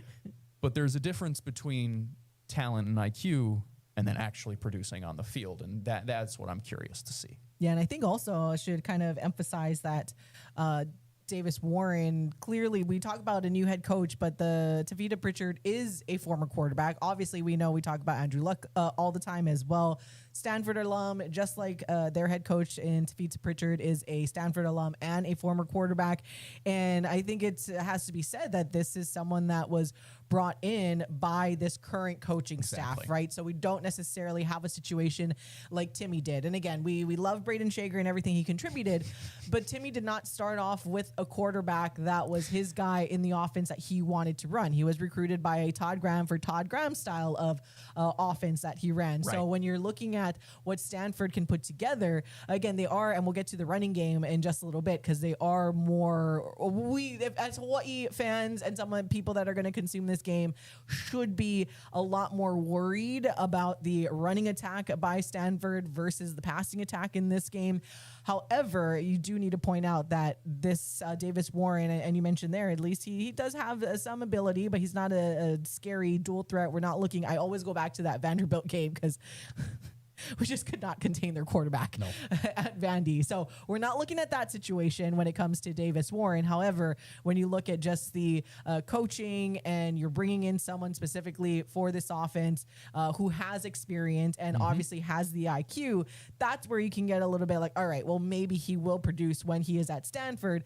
But again, or we said it before and I'll say it again, this is a good time that Hawaii is facing the Stanford team, because I think they will do better than in conference. As it goes on. Like, I do believe that this team will get better, but it works out for Hawaii that they get to face them first off the bat when it's like new head coach and they have to kind of figure things out as they go, kind of reacting to what Hawaii throws at them, similar to Hawaii. And even though they played Stanford last year, they don't know what to expect because this is a new coaching staff. So that's why this game, and as much as I'm like, yeah, Hawaii in the over, I do believe.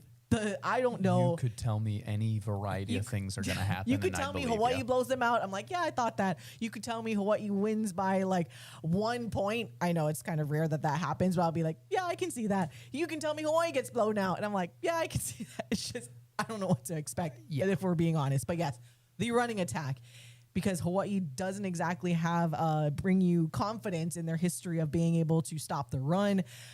Micah Ford is an animal. He's very, very good. Also a New Jersey guy. So, you know, from the Northeast, what can I say? I'm a little bit biased there, but he is a bruiser, a true bell cow back. And he's a one who I really think can make this game difficult for Hawaii. If you ask me today what one of my biggest keys to victory for Hawaii would be, it is that they have to key in and shut down the rushing attack for Stanford. I'm not saying that that's going to be Micah Ford has 20 carries for 50 yards. I think that would be absurd. But what I am saying is that I thought they did a relatively nice job last year against Hawaii. He ends up going for over 100 yards, but it was on 26 carries. He did have the touchdown. He had to work for everything. And if you are capable of doing that, if you are capable of making Stanford have to really ground and pound and really, really fight for it, or they have to maybe eventually go to the air, and that's something else that we can talk about, then all of a sudden I feel better for Hawaii. But if Stanford's able to take an early lead in this game and then rely on that rushing attack, it's going to make life a lot more difficult on Hawaii. He's a bruising, Micah Ford is a bruising back, a guy who it wouldn't shock me if he flirts with 1,000 yards rushing this year, where he runs hard. He's got good vision. He's not huge in the passing game, but he still can hurt you in the passing game as a receiver. He is, if I am going to mark one true X factor on the offense, he is the guy who could completely flip the game, in my opinion, for Stanford against Hawaii, just because of what the physical nature he brings, along with his athleticism, out of the backfield. And that's the big question mark, because if you shut him down and you shut down the rest of the running attack, because I doubt he will be the only one who gets a carry in this game, then it goes back to what I was just saying before. Then all of a sudden, the onus falls on the shoulders of Davis Warren. Hey, you have not played in an organized football game in over a year. You're coming off a torn ACL, and it's a new system. Can you win your first game? That's a big ask of a guy. Anybody, I don't care who you are. So, or that is part of what my thought process is there. He's the one that scares me most. 6 foot, 225 pounds. He's built, I mean, like a Ford truck. He'll run over you. I wonder if he has NIL from that. I'm sure that if not, I mean, what a failure. How much do we know about their defense that can pose and potentially stop this Hawaii offense? Good news. I have another page of notes. Because I'll say it again, because it's like, I still think, we talked about this on Monday. The biggest question mark for Hawaii is special teams. The second biggest question mark, and not far behind, is the defense, especially the secondary, because Hawaii lost a lot of their veteran talent, right? So when we talk about Davis Warren coming in there and playing his first game in a long time and all of that stuff, well, I mean, he's going up against a defense that we don't know is as solid in that secondary as it has been the last couple of seasons, where you're like, all right, there were times when, like, say, Cam Stone, like, you never throw to that side because he's just going to shut you down, right? You felt like you have have at least somebody. had one guy. Now there's a massive question mark, so they could have potentially those opportunities to pass and be able to spread out their offense and utilize the run. But at the same time, I have the confidence that I do in Hawaii to be able to at least cover, because I just feel like this offense that Hawaii is putting together has put together with Micah Alihado being healthy we're reminiscent to the old days, right? To that explosive and the fun offense that we get to see, right? Like, just score more points than the other team is basically how it was back in the day when Hawaii was winning all of these games. Like, yeah, okay, the defense let up. Well, Hawaii scored over 40, so that's how it went. But what are we looking at when we look at this defense that we could potentially see by Stanford? That's a good question. They return a pretty good amount of talent from last year, if we're just being honest, and that is part of the reason. If you do have concerns about this game for Hawaii, I would understand, because they do, despite having a new coaching staff, they brought back a lot of their highly talented players. We talked a lot about how Hawaii was good at retention. Stanford also very good at retention. Those people are actually there for school. This is true. 60% of their snaps from scrimmage last year are returning, which that's total. Defense, offense, special teams, boom, 60% of the guys who played like legitimate snaps last year. So they do have some sort of experience, and a lot of them do remember that game last year. Matt Rose is the big one that you have to bring up when you're talking about the Stanford defense. He is, in my opinion, their best player. He is a special linebacker who can go sideline to sideline, who is just very good when it comes to pursuit of the football. He's able to lay into you. He looks like a linebacker when you look at him on the Stanford roster.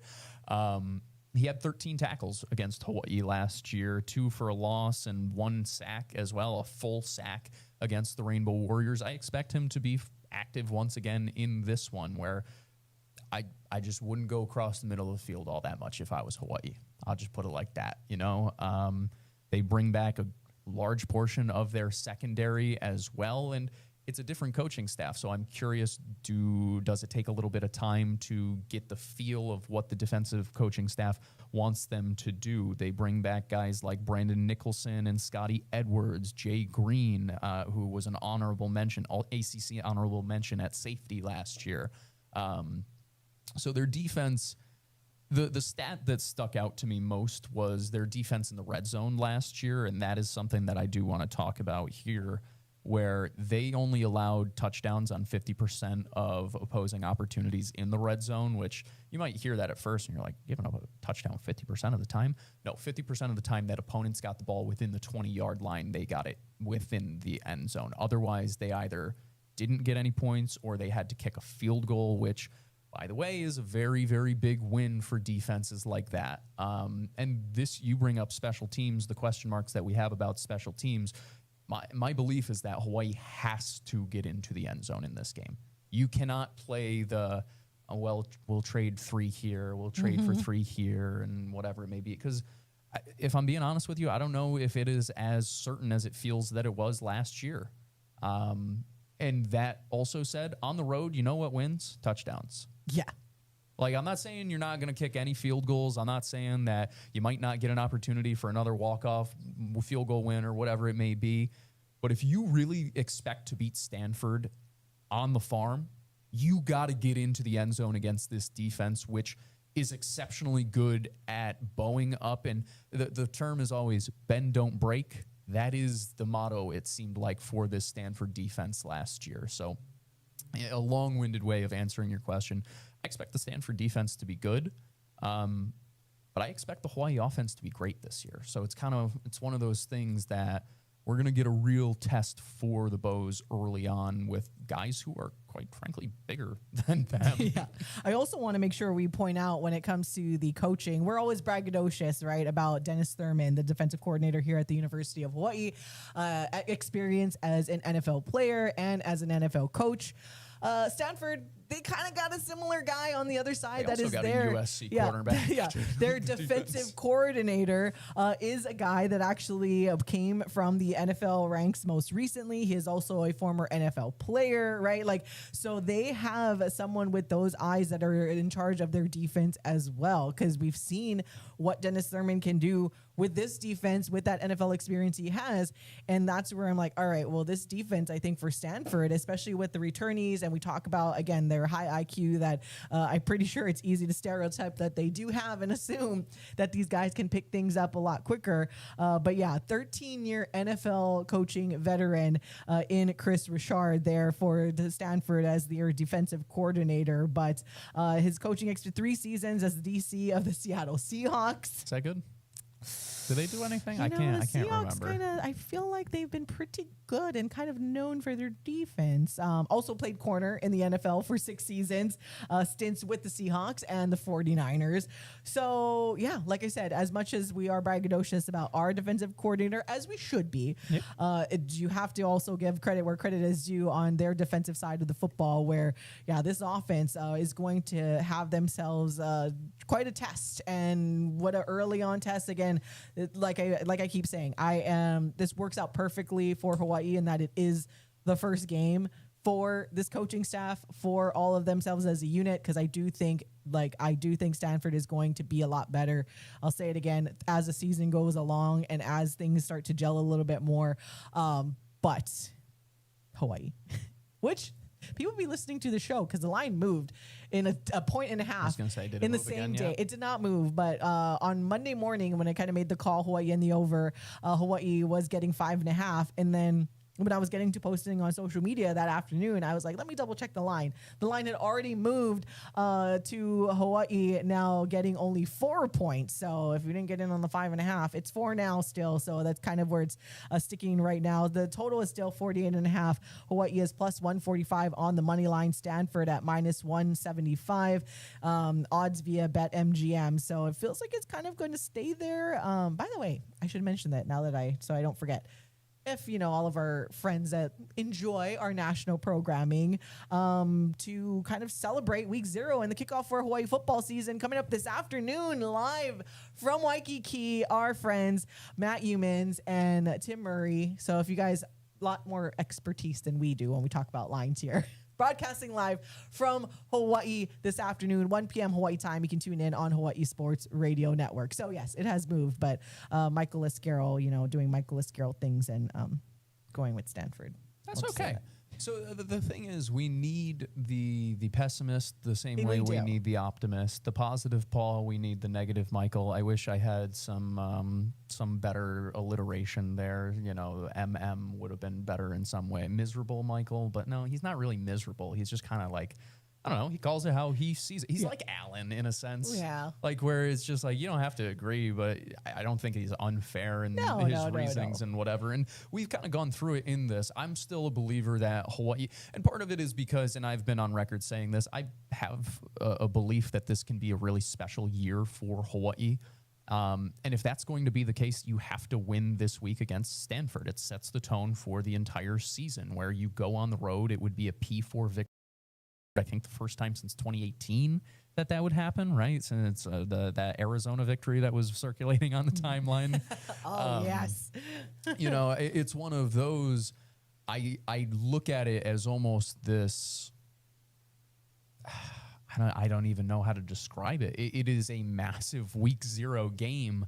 And I don't want to put too much pressure on it because it's not like you can't recover if you lose. Exactly. It's a non-conference game. Stanford is P4. They should be favored. They have more resources. They have a quality staff. They are the home team. All of these things. 100% get it. 100% get it.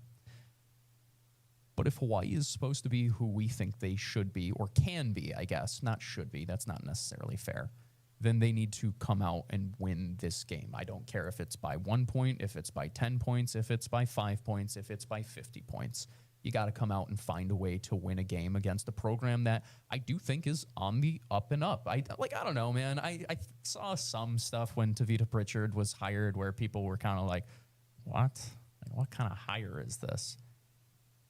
I am a believer in a sense of he's already worked at Stanford. He was their offensive coordinator there before. 2 of the quarterbacks that he recruited were Tanner McKee, who is somebody who, unfortunately, I've talked about as a potential Jets starter before. Tanner McKee or Davis Mills, both of whom have had pretty solid backup careers in the NFL. So in my mind, that shows, all right, this guy knows at least the basics of how to set the foundation for a quarterback to play well, to see the field well. And like we've talked about before, there are question marks with the Hawaii defense. Are they going to be able to live up to the standard that they set last year? A lot of new faces. Will they be able to hit the ground running, or is it going to take a little bit of time to get the engine into gear? These are all fair, legitimate questions. I look at, as we're closing up kind of the Stanford conversation, I will say, I'll go back to their offense. I expect their defense to just be good. It's going to be a battle between the Hawaii offense and the Stanford defense. I think the question marks for both teams are on the other side. The question mark is, can Stanford's offense actually be good this year? Can they actually take care of business? Because to be fair, they were good, decent at home last year offensively, averaged almost 25 points per game, whereas on the road they averaged like 13 points per game. So definitely get a boost from that.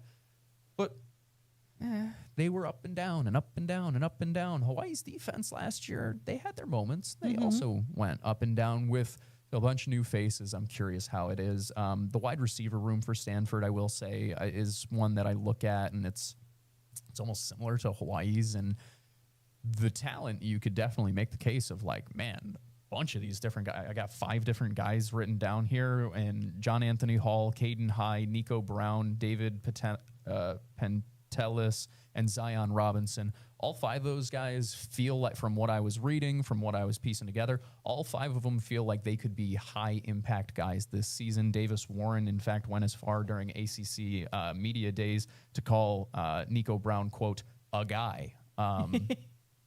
And for tongue in cheek, but for anybody who doesn't know what that means, like he's referring, like he could be a dude for our offense, and he's a transfer in from Yale. He was Yale's leading receiver, had over 1,000 yards, 11 touchdowns, whatever it may be. It's in the Ivy League though. How does he adjust to playing P4? How does he adjust playing FBS football? Because a reminder, it's FCS football in the Ivy League. So, you know, how does he adjust? John Anthony Hall was a 4-star recruit coming out of high school. His only game last year was against Hawaii. Played 10 snaps and didn't record a catch, and then didn't play the rest of the year. So he's basically got a mulligan on a freshman season. And then Caden High reportedly is injured, and he's the guy who might really break through. I don't know if he's going to miss this game, but I did see multiple Stanford outlets or Stanford coverage saying that there is some undisclosed injury that he has. So perhaps the only one who is looking or wondering, I should say, if they will be full strength in the wide receiver room come the start of the season. So it's one of those, you already have a bunch of question marks. You also have question marks about who's going to be out there. And that's why I talked earlier about you got to be able to shut down the run. You got to be able to make one-dimensional Stanford offense. It's just, that is the best route to victory for Hawaii, in my opinion. It's a big test. I want them to win so bad, but at the same time, if they keep it under 10, I think you will not have to fly commercial on the way back if you can keep it under 10. That you lose, like that Hawaii loses by less than 10.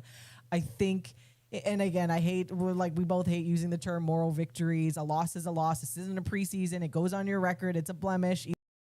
But I think, like, we don't want a Michigan thing, right, where it's like 50-something to 10, right? No, that can't happen. Or even like a UNLV road game last year where Hawaii's offense only puts up 10 points. Like, you cannot have those. If that's the only way you put up 10 points and you can still be happy if the final score is 13-10, then you're like, all right, well, at least it was kind of even. But if Hawaii gets blown out, then we'll be having a very different conversation on Monday, and I really hope we don't have to have that. But if it is a loss, and say it is where Hawaii, but it's like by a touchdown or somewhere around there, I think overall it would be, like you said, their defense is just that good at Stanford, and they were figuring things out. So if Hawaii can at least keep it respectable, keep it close, make it feel like it is a game throughout majority of the time, like, I think it will still be a positive conversation that we will be having here on Monday. But if it ends up what we don't want to see, despite it being a road game, you can't use that as an excuse, especially when we talk about charter flights. Like, you're going up there in style, you're comfortable. At the end of the day, you also just have to win road games at some point. You don't get the built-in excuse forever. If you get to the college football playoff, guess what? It's going to be on the road, and you're going to need to, figure out how to win road games for sure. I mean, listen, I understand that Hawaii is in the most unique situation in the country in that every single road game, you are flying absurd amounts. I totally get that. But at some point, you just can't use it as a crutch anymore. If you're supposed to be good, you're supposed to be good. This Hawaii team is supposed to be good. They have to prove that against Stanford. And to be fair, I think it's just way too easy. We've gotten used to thinking Stanford sucks because they haven't made a bowl since 2018, and like the program has kind of fallen off in the NIL era and whatever. But at the end of the day, they are also actively trying to get better, get back into the conversation. They have the defending national runner-ups as their next week game after this. And, you know, maybe Stanford does come out and they win by double digits and it feels really, really bad. And we're like, damn, dude. But then maybe Stanford comes out the next week and they really either put a scare into Miami or they straight up beat Miami.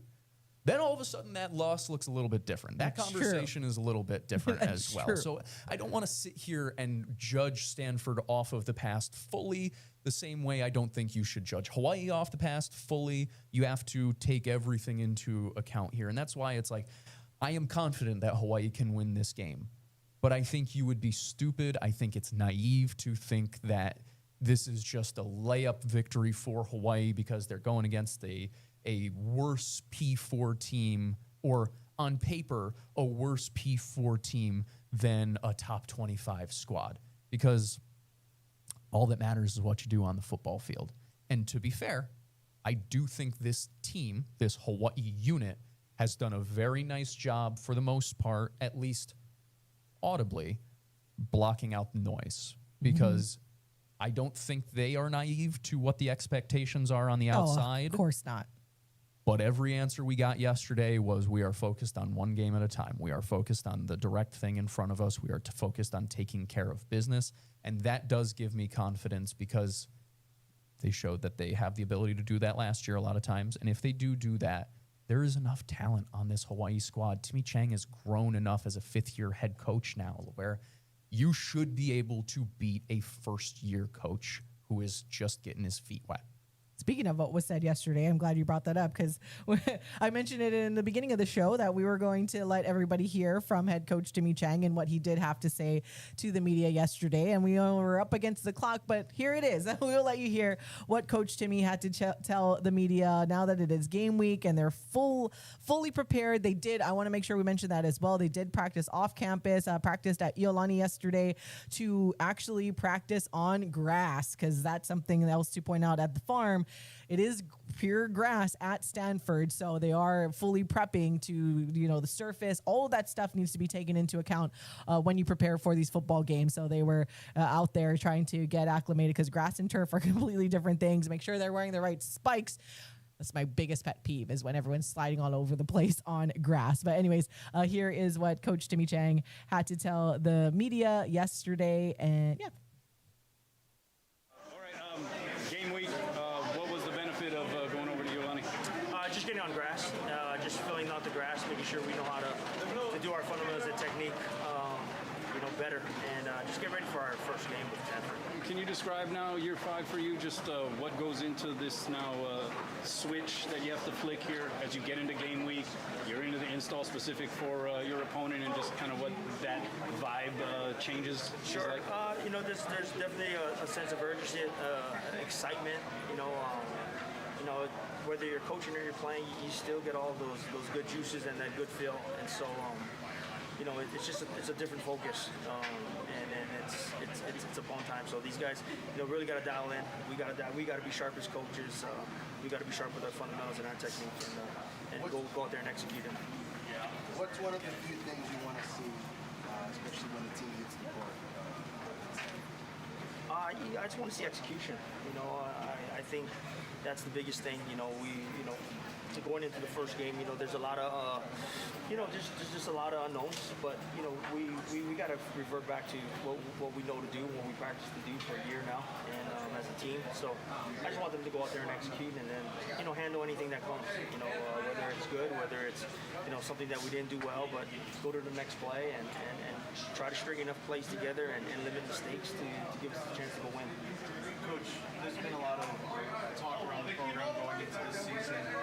Season accolades for Micah and other players. How exciting is it to finally just have the time to just put it on? Talk is talk, and now it's time to go out and start things off.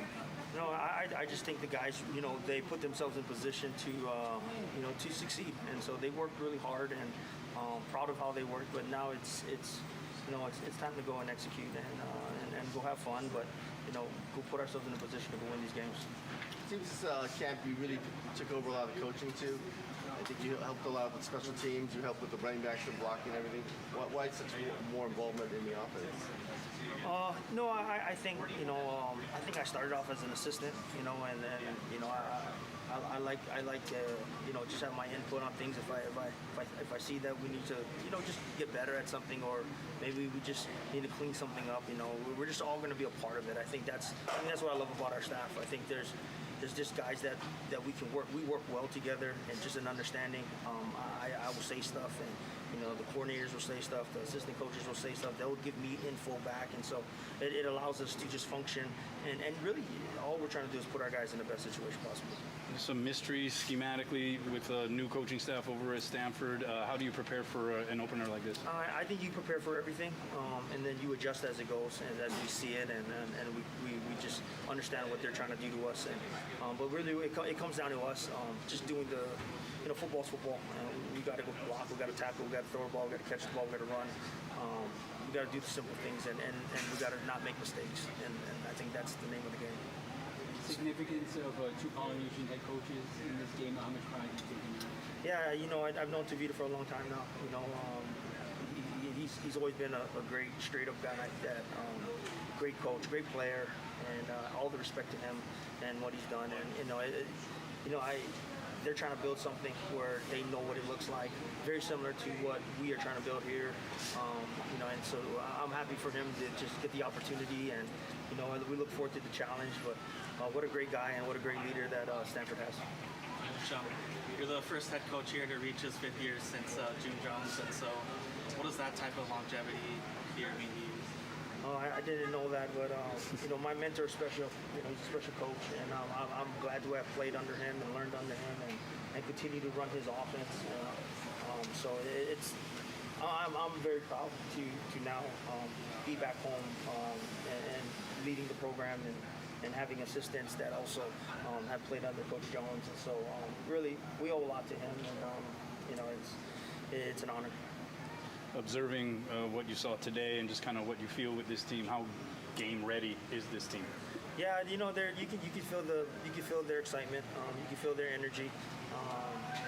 It starts with the leaders like Micah and Jemai and EP, and they'll get the both sides of the ball going, and so they have a sense of urgency about them, and then they help lead and direct the rest of the guys, and so we're starting to feel it. Switch the preseason routine too. Looks like you gave you guys actual off days in the past. That's not what used to happen in preseason training. What made you go to that philosophy of emphasizing recovery as much as a preparation? Our practices are pretty up tempo. We've hit a lot. We practice at a fast tempo pace. We move the guys and just recovering their body. Really, right now, it's just about getting their bodies ready to go for 12 games. That's what we're trying to do. And so these guys put in a lot of great work, and now it's really just about during the time we got to just go out there and go execute. And so we want their bodies fresh. And that was University of Hawaii football head coach Timmy Chang and what he had to tell the media yesterday. I know we got to get out of here soon, but want to, whatever happens, our head coach is the best head coach because I want to share the fun story. I did have this prepared in here. I have a photo of it. I think it was Christian that took this photo, right? Shout out Christian Shimabuku for capturing this moment because Timmy Chang, I know that's Matt Chon in the foreground for those watching on YouTube, and I believe that's the new chancellor at the University of Hawaii. But in the background is Timmy Chang with baby Melly. So this was when we were out on the hot football field for the Hawaiian Airlines patch presentation. And Paul was recording the announcement and all of that stuff. And then baby Melly was starting to get a little fussy. And Timmy, unprompted on his own, goes and gets the stroller from Paul to, put baby a little bit further and is like trying to entertain her there. So shout outs to Timmy Chang, really, as the head football coach. What head football coach does that? And I always want to emphasize when we see things like that by Coach Timmy, like we'll go do that for a media member. I always go back to as well caddying for his quarterback at the Sony. We're like, my gosh, like Timmy Chang, what an amazing human. I'm gonna try and keep it together during this. I do not take it for granted how lucky I am to be able to bring my daughter to a lot of these media events where there are other working people who very much so every single time are incredibly happy to see my daughter, whether it's our colleagues in the media, whether it is the SIDs and all the media relations folks at UH, whether it's Matt Elliott himself or Timmy Chang. It is so special to me And it's a little hard to fathom sometimes how incredibly kind and understanding people are. And like you said, unprompted, Mel's starting to whine a little bit because it was a hot day. It was a hot day, and her fan went down. Yeah, Dad did a bad job, did not charge the fan for long enough, I guess. And you know what? If Dad could have cried too, Dad probably would have started crying because it was getting a little bit warm. And I mean, within 2 of her little like, I'm looking back, and as I look up, Timmy has seeked out eye contact with me and saying, "Do you want me to take her? Do you want me to take her?" It was one of the most absurd things where in my mind I'm like, you're the head football coach, right? You don't have to do this. You don't have to be this nice to me. You do not have to do any of the and I appreciate it beyond words. I can't say thank you enough. Because it's really special to me to be able to share these moments with my daughter and still be able to do my job, by the way, while not having to find some daycare or find somebody to watch her for an hour, and it allows my wife to work and all these different things. So yeah, to me, as long as I'm here, man, and what I'm saying here, I mean, on this earth and even post, I mean, you always got a fan in me. There is no better human being than Timmy Chang, and I appreciate that great. And I do appreciate, like you said, Christian Shimabuka's photo. There are a couple of special photos that I'll look back on when my time is, done, and I'll be like, man, I've had a really special time. Oh man, what a way to cap off and end this show. We started this show talking about an awesome person in Dolly Parton. Again, I wore my sparklies in honor of her today, and then giving our head coach Timmy Chang there all the attention and praise that he deserves just for being a good human. Now, we definitely want him to win football games, but 100%. life is bigger than that. And so there's a message to you guys. Go out there if you without a smile, give them yours, and just go out and be a good human today. But now we got to go and be good humans as well. Hope you guys have a great day. For Paul Brecht, I'm Ku'ule Ugbayani. Mahalo for listening and watching. It's been Wake Up in the Den. Bye.